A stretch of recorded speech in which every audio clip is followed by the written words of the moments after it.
Hunting is a tradition that demands respect for the land, for the animals, and for the gear you carry into the field. Whether you're stalking whitetail in thick timber or glassing elk on a ridge line, the caliber you choose isn't just a number stamped on the barrel, it's a decision that can make or break the hunt. But let's be honest, some people out there make really questionable choices. And we're not talking about beginners learning the ropes, we're talking about folks who show up to hunt deer with something better suited for a war zone, or who try to take down a bear with a glorified pellet gun. Yeah, it gets that bad. So today, we're diving into the worst of the worst.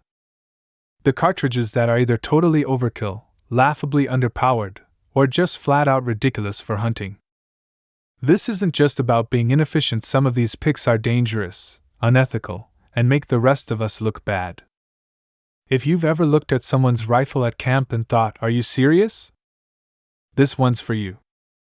These are 5 calibers only idiots choose for hunting, and by the end of this video, you'll know exactly what not to bring into the woods. Number 5. .458 Winchester Magnum. The .458 Winchester Magnum was designed in the 1950s to give hunters a powerful, affordable option for taking down dangerous game in Africa. It packs a serious punch, launching a massive 500-grain bullet at around 2,100 feet per second. That kind of power is no joke, it's more than enough to stop a charging Cape buffalo or elephant in their tracks. But here's the thing, unless you're hunting big game on safari, the .458 Win Mag is total overkill. In North America, there's almost no practical reason to use this caliber. It's wildly excessive for deer, elk, or even moose. The recoil is brutal, the rifles are heavy, and ammo isn't exactly cheap or easy to find. Worst of all, using a cartridge this powerful for medium-sized game can destroy way too much meat a waste by any hunter's standards. Some people bring out the .458 for bragging rights or because they think bigger automatically means better.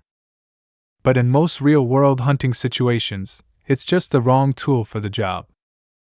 Unless you're headed to Africa for a serious big game hunt, leave the .458 Win Mag at home. Your shoulder, and your meat freezer, will thank you.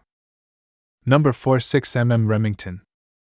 The 6mm Remington is one of those cartridges that had a lot of potential on paper but never quite took off like it should have.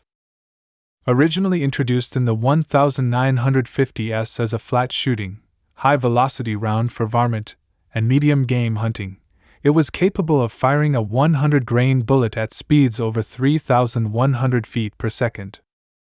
Sounds great, right? Well, not so fast. The biggest issue with the 6mm Remington wasn't performance, it was poor timing and marketing. It got overshadowed by the .243 Winchester, which hit the market around the same time but had the backing of Winchester's popular rifles. As a result, the .243 became the go-to choice for young hunters, while the 6mm Remington faded into the background. Beyond popularity, there are some real-world drawbacks. Ammo is hard to find and expensive compared to more mainstream calibers. Barrel twist rates on early rifles weren't ideal for heavier bullets, which limited performance on larger game. And if you're not a reloader, good luck finding a box of 6mm Remington at your local sporting goods store. Number 3. .444 Marlin. The .444 Marlin was introduced in the mid-1960s as a powerhouse lever-action cartridge, aimed at hunters who wanted big bore performance without stepping into the punishing recoil of rounds like the .4570. On paper, it delivered throwing a 240 to 300 grain bullet with plenty of energy for deer, bear, and even moose at close ranges. But in reality, the .444 Marlin lives in a weird middle ground where it's not the best at anything. Its biggest flaw? Limited range and bullet selection. The .444 is accurate enough out to about 150 yards, but after that, its trajectory drops fast. It also struggles with heavier, modern projectiles, especially compared to the far more versatile .4570 Government, which has seen a massive resurgence thanks to better ammo options and modern rifle builds. Add to that the fact that .444 Marlin ammo isn't exactly sitting on shelves anymore, and you've got a cartridge that's become more of a nostalgic oddball than a practical hunting choice. Sure, it'll do the job especially in thick woods or brush, but for the average hunter, there are simply better, more flexible calibers available today. Number 2. .300 Remington Ultra Magnum, RUM. The .300 Remington Ultra Magnum, RUM, is one of those cartridges that sounds impressive, and it is, on paper. It's one of the fastest .30 caliber rounds available, capable of pushing a 180-grain bullet at blistering speeds over 3,200 feet per second. That kind of velocity translates to flat trajectories and massive energy at long distances. But here's the catch: the .300 RUM is a classic case of too much gun for most hunters. For starters, the recoil is downright brutal. It's not just uncomfortable, it can be hard to shoot accurately unless you're extremely experienced or shooting from a bench. Then there's the cost and availability of ammo. It's expensive, hard to find, and burns through barrels at an alarming rate.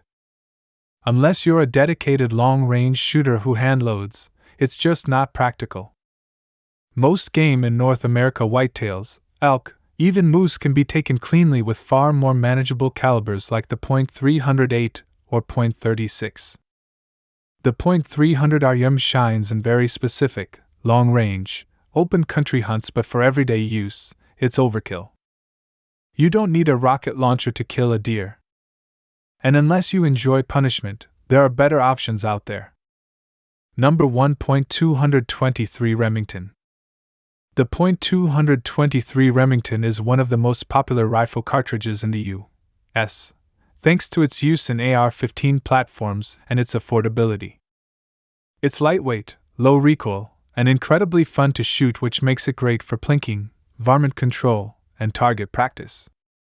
But when it comes to big game hunting, especially for deer or anything larger, the .223 starts to show its limits.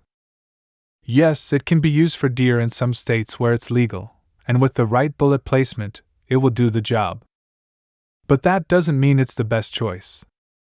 The .223 was designed as a military round, lightweight, high velocity, and effective within a certain range, not as a reliable hunting cartridge for ethically taking down bigger game. Its small bullet size means limited energy and penetration, especially if the shot isn't perfect. For coyotes, foxes, and other small predators, the .223 is excellent.